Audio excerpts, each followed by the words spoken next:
Oh, greetings all. It's Max. We're back. Make sure everything is running. And today I'm going to talk 15 minutes maybe. I was going to do a video that takes considerably more time, just about what's going on in the world of finance and the world of investments. Sounds like that's working. Good. Just want to touch base on it because it's only like news now. Right now it's everywhere. It's like, oh my gosh, the stocks are going, everything's going down and everything's terrible and housing is up and inflation's it's like, yeah, this has been going on for 6 months, guys.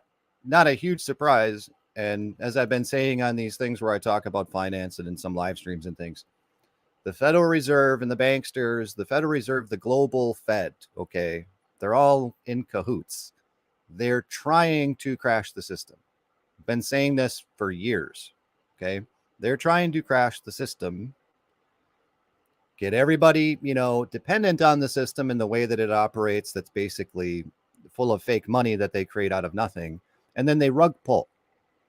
And they want to do this because they want to have their digital currency, okay? It's what we're heading into. Why is it taking place exactly now? Well, because they decided to, is kind of what it comes down to. And in the last day, Josh Rubio, how's it going? Bitcoin is extremely cheap. We'll talk about Bitcoin and a few other things. Everyone knows that I'm a crypto guy and a Bitcoin guy, mainly because I am an idealist and I understand the purpose of the money is it's pure money, pure store of energy. It actually has value as opposed to fiat. And, the fiat thing wouldn't necessarily bad with fiat currency. But of course, when you have total dirtbags in charge who, want to take everything over and they can print money out of nothing, then it becomes a problem. I mean, evil abounds. There's nothing you can do about it, right? So the idealism of Bitcoin is that the people have their money. That's real money that cannot be confiscated and it cannot be counterfeited, right? So the whole idea with it, okay, Bitcoin is down by a lot. Crypto in general, I mean, as far as the cryptocurrency cycle goes, it's pretty normal. That Bitcoin, it runs on a 4-year cycle because of how Bitcoin is mined. Where as you approach this mark where you're not going to be able to get as much Bitcoin anymore for what the amount of effort you're putting in, the price typically quadruples or 10x's. And then over the next period of a couple of years, the prices gradually come down before they find a settling out, which we figured was probably around that $30,000 mark, somewhere around there. Didn't turn out to be the case because there are a variety of factors that we're going to talk about here. But in comparison to a lot of these companies that are held up by nothing but fiat and borrowing debt, Bitcoin's doing really good. Just putting that out there. But I actually want to talk about not investing in stuff right now and kind of a wait and see thing. I mean, if you got extra money that's just kind of hanging out, there's some okay places to put your money. But is this the bottom of the market? If the Federal Reserve wants to, they're going to raise rates probably tomorrow by another % or something, which is going to kill most of corporate America, most of the big businesses, because how these companies have been operating for the last 10 years is they've had negative interest rates. Okay, so what that means is the only logical thing for a company or even an individual, but nobody is taught this, right? The only logical thing to do as a company is to spend all of your money, anything that you can be taxed on at all, whether it be buying your own stock back or upgrading your equipment or putting it into research and development or whatever you can write off on your taxes. But your actual operating expenses, you take out on a loan. And if you have $1 million in revenue, you go to the bank and you can get a 0.5% or 0.25% interest rate for 10 years or whatever they give to you for $100 million. And this is how you run your company. And every single time it comes up, you just borrow more money. And you'd be a fool not to do this because interest rates have always been above, or not interest, inflation rates have always been above the 1 to 2% mark that they're loaning this money out at. So they're effectively, the banks are paying you to take the money. And you cannot be taxed on this money. So you're a business who has enough revenue where you can get a decent loan at a good rate like that. You just keep borrowing money. And that's how you run your business. You just keep borrowing money. Okay, that's it. And as long as you have the revenue to, do your upgrades and pay, your employees a meager salary, right? As long as you have the revenue for that stuff, everything is all good. And this is how these companies that really provide no real value have continued to exist for the last 10 years, because they just exist on borrowing money. As long as they can make the mortgage payment, right, for their company at 0.25% interest, they're doing good, right? They're doing good. So what happens when the Federal Reserve raises interest rates? All of these loans that are taking out, these people all of a sudden have to pay they actually have to pay something for them. Okay, so that's why companies are all of a sudden going down. And we'll take a look at a few of them. Netflix is known for a long time that they don't make any money, at least they pretty much break even, if not go into a loss. Well, how are they still around? How do they keep growing? Well, they just borrow money, right? So I think it was like last month in April, they went from $341 to $198, $215 in like a couple of hours, right? Just a couple of hours. And I think that was around the last Fed rate hike. So apparently Netflix is highly, highly, highly leveraged and in debt. We'll look at some other ones here. Google is also basically tanked over the last year. They're down they're like 60% down, 2781 to 2134. So they're down 35%.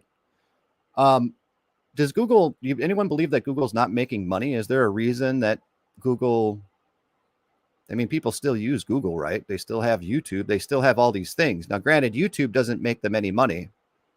So are they taking out a lot of loans in order to finance these things because it's free money? Probably.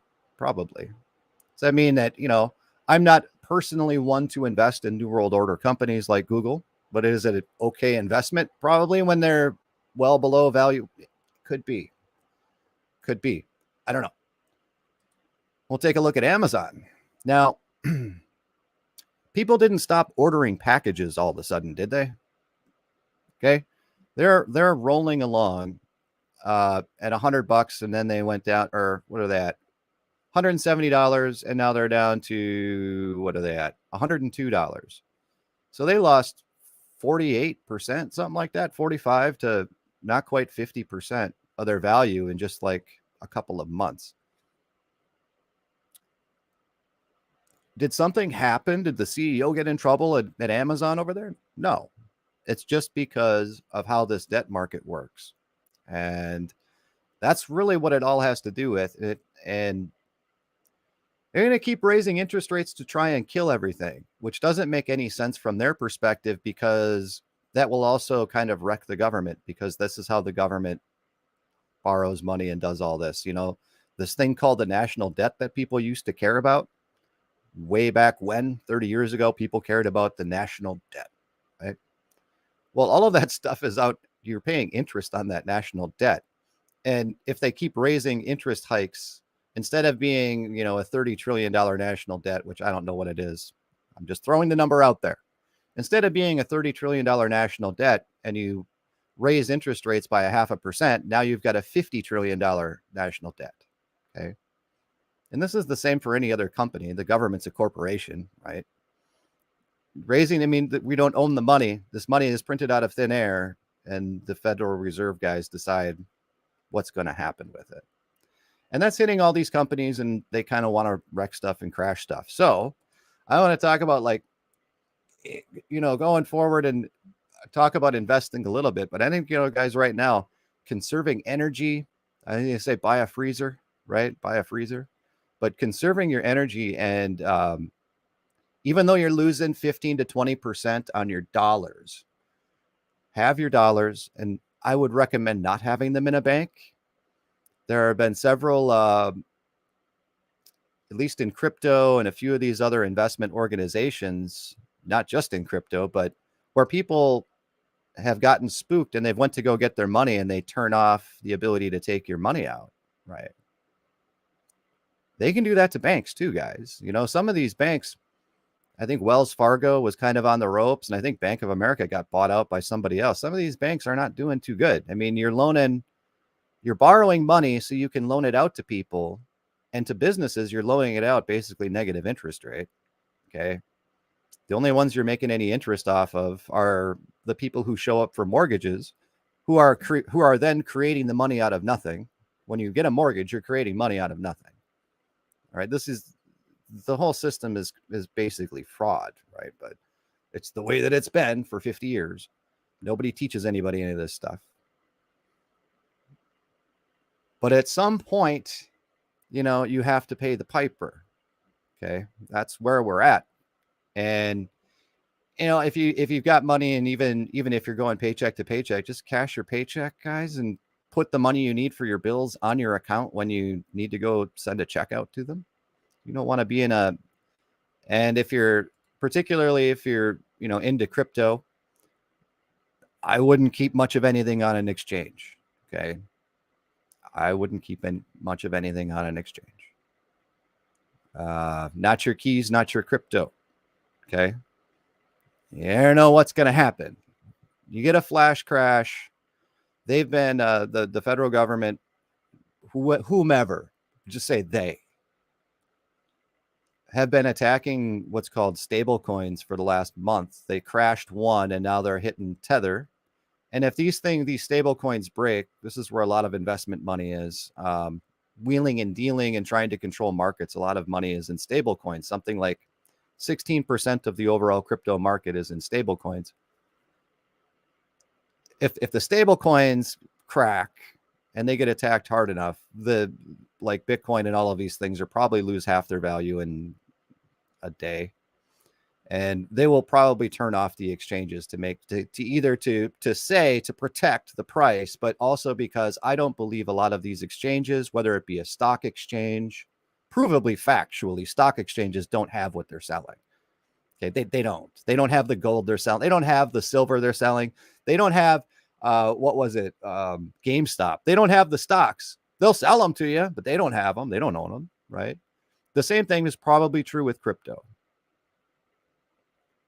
I mean, with Bitcoin, you've got a ledger that's out there, but,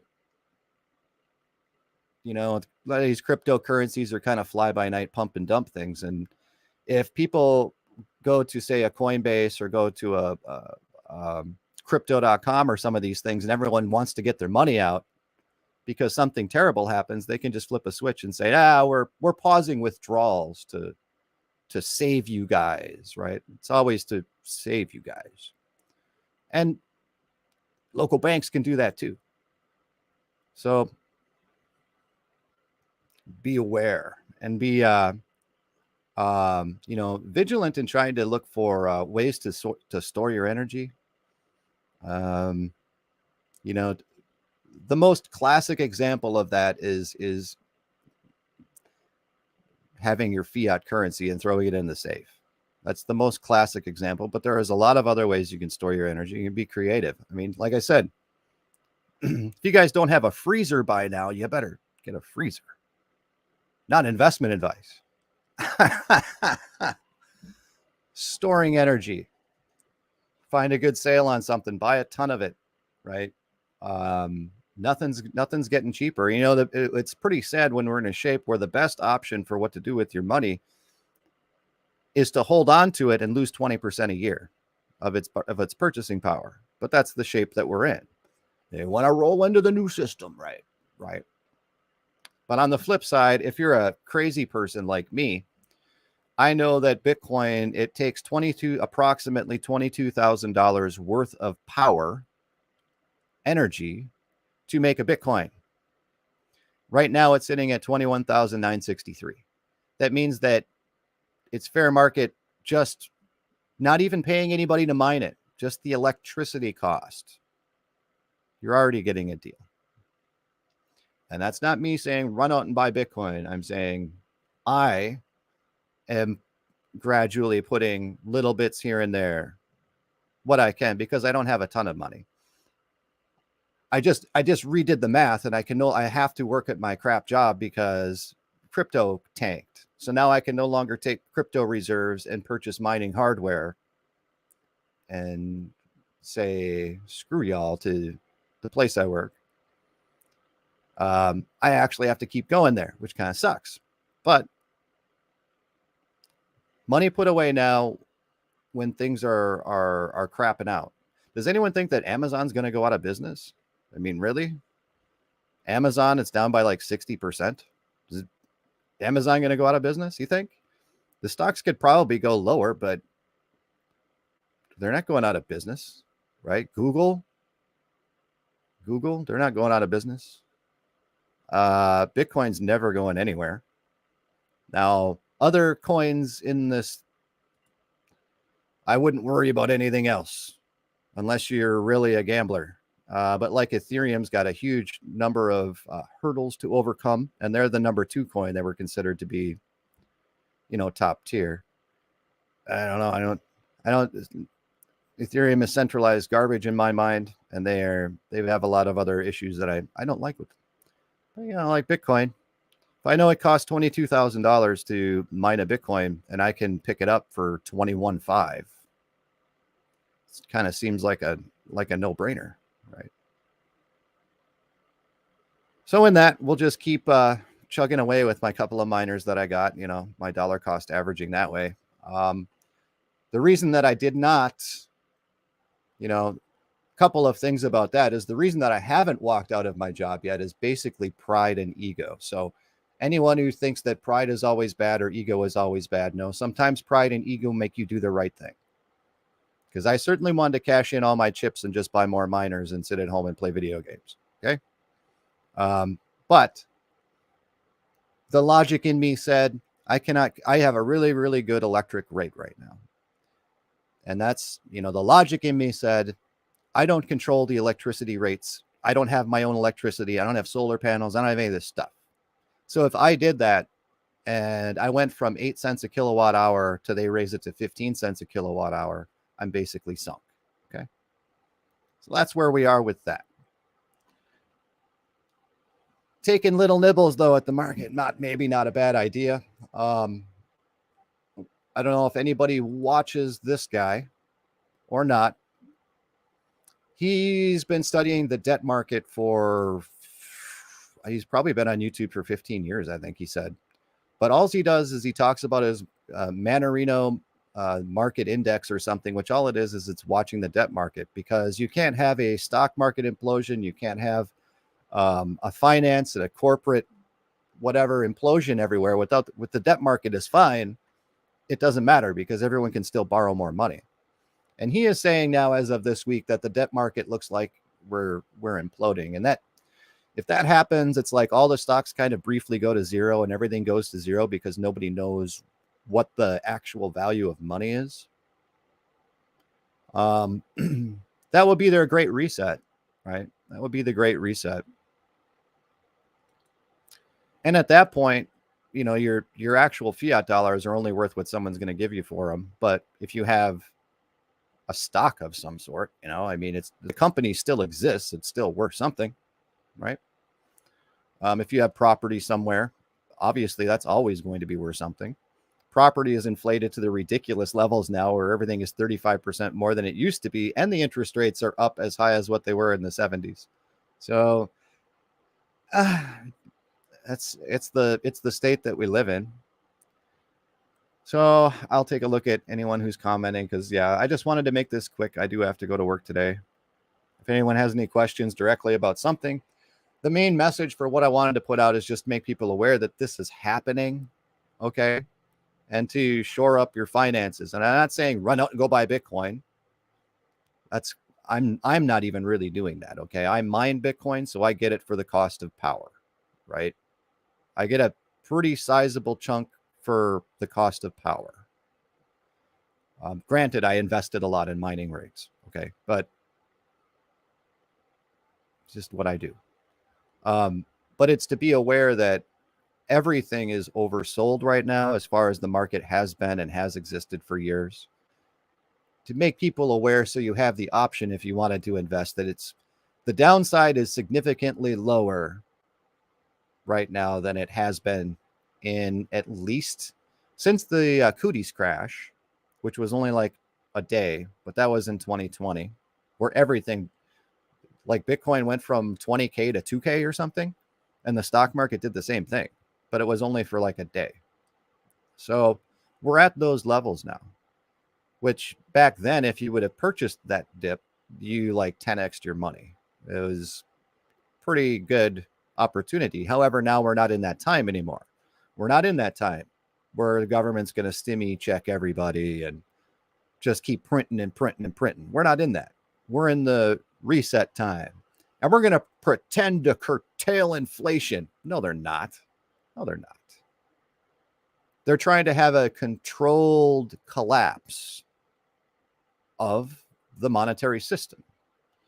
And as far as people who live in America, probably going to be okay for a while. Okay, because the American dollar's value is actually going up in comparison to everybody else in the world. Should tell you something too. If we're losing officially like 10% in inflation, the real number is like 25% in inflation. Okay.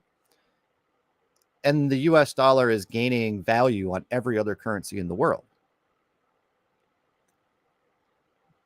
Should tell you what, how we're looking.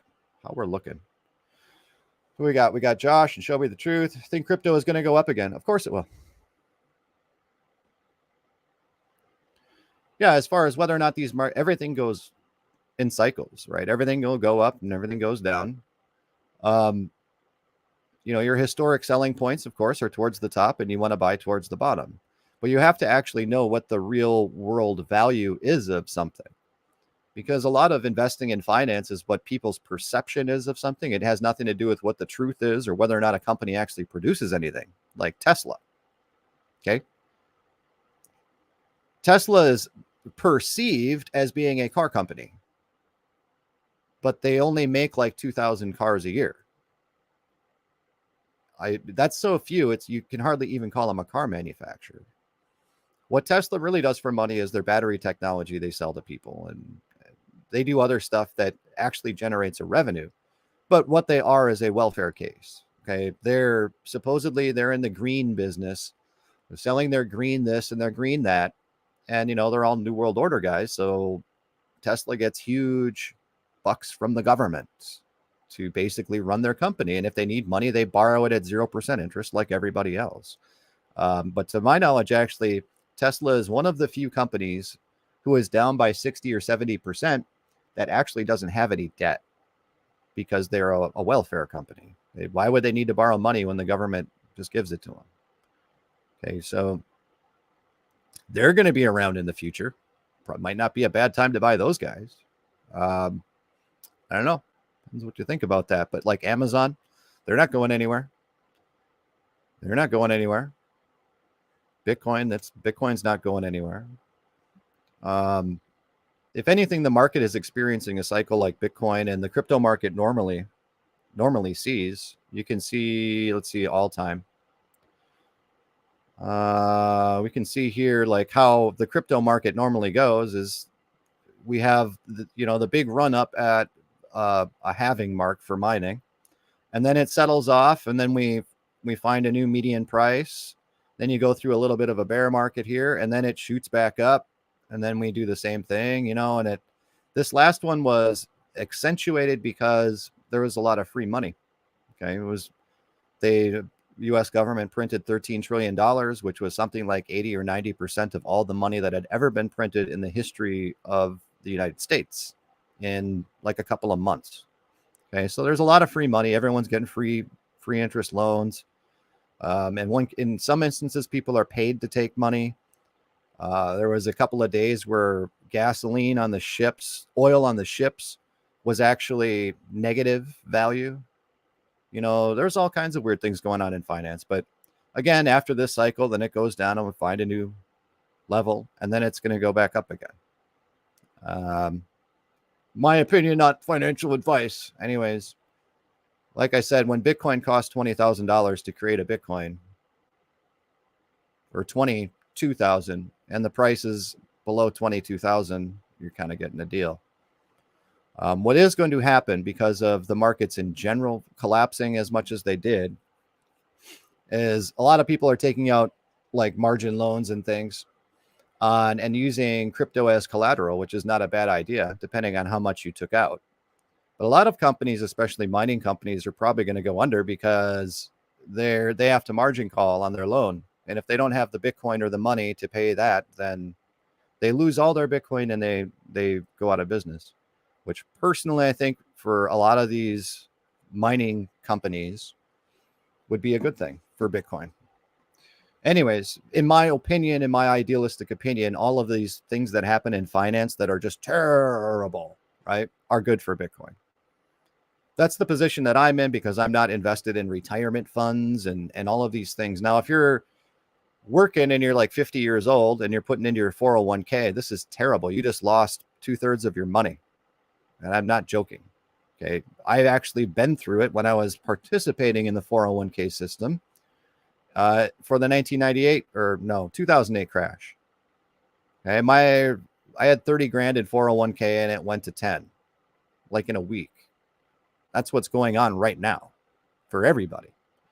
And I know I brought up about like retirement and all of these things where the state retirement is paying out, 200 grand a year for someone who only made 20, 30 grand a year as a clerk, right? Well, that was 20 years ago.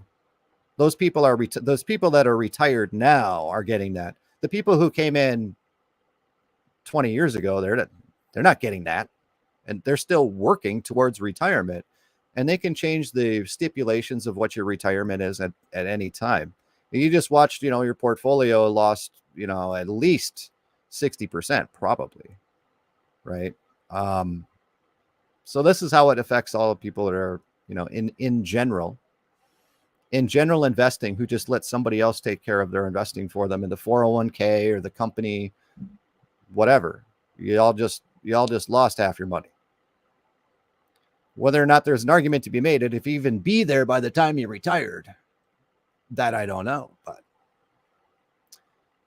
so this is why people would run for the doors. This is why people would run for the hills. This is why people would cash their 401ks out early, because they're afraid that the market could go to zero and they don't have any retirement.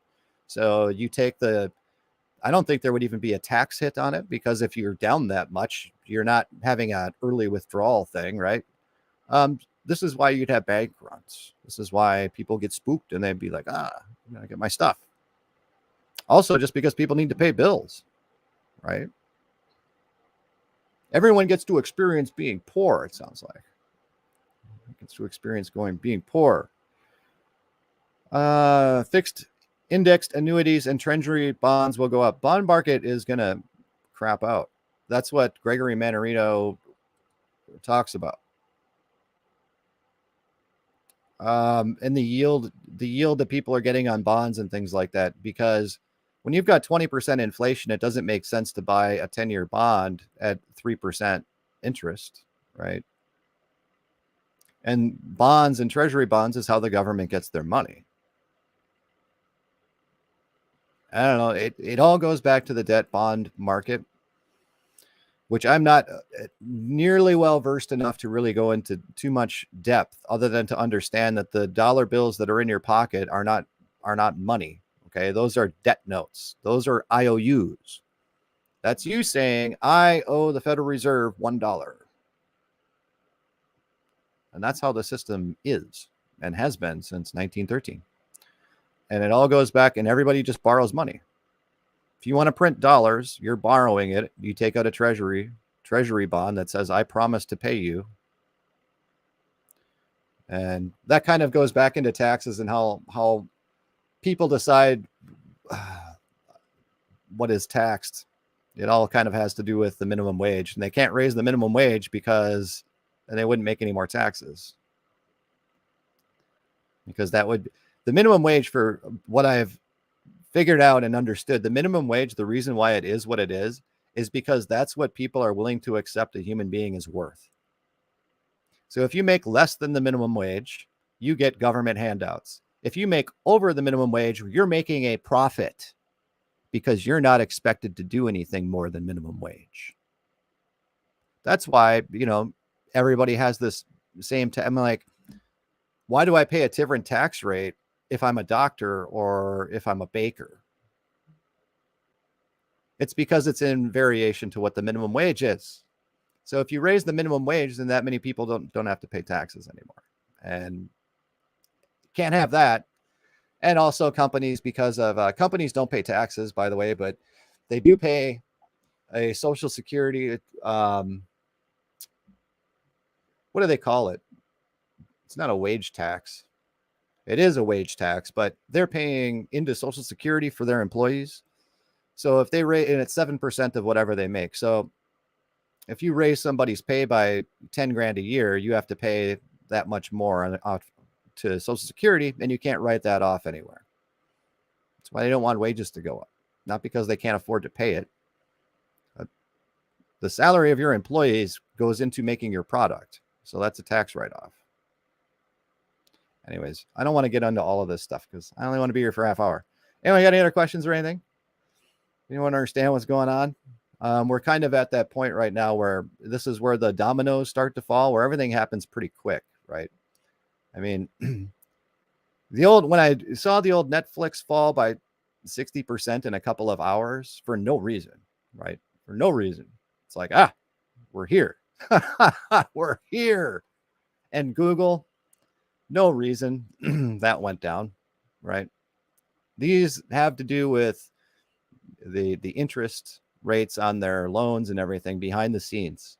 That's what all has to do with, because Amazon has been growing and growing and growing, especially, over the whole cooties thing. I think Jeff Bezos almost became a trillionaire when he was still CEO because of the amount of stock that he had. That's not a company that's going to go out of business, right? They have whether or not they're New World Order or not, I don't, or whether or not they're evil behind the scenes and financing all this, I don't know. I know that the product that they provide is a lot better than anybody else's out there. $100 a month, $100 a year, $150, whatever they raised it, but get you free 2-day shipping on anything that you buy. And you can watch movies or whatever kind of garbage they got on there. I mean, it's a pretty good value for what it is. And did everyone just decide they're not using Amazon and they're all going to go to Alibaba? No, it has to do with the debt market. It has to do with the amount of free money, or maybe they have to start paying for their money now. Maybe they have to start paying interest rates on these things. And that's why it is. And the Federal Reserve and the global system are all trying to collapse things. They're just trying to do it softly. So the words of advice are out there to, harness your energy wherever you can, and try to keep, if you have large sums of money, do not keep them in a bank. What are you, crazy? You don't keep them in a bank. I mean, at the time I would say throw them into like Bitcoin or something, but don't do that either. Just keep them in a safe. Bolt the safe to the ground. Make sure no one knows about the safe.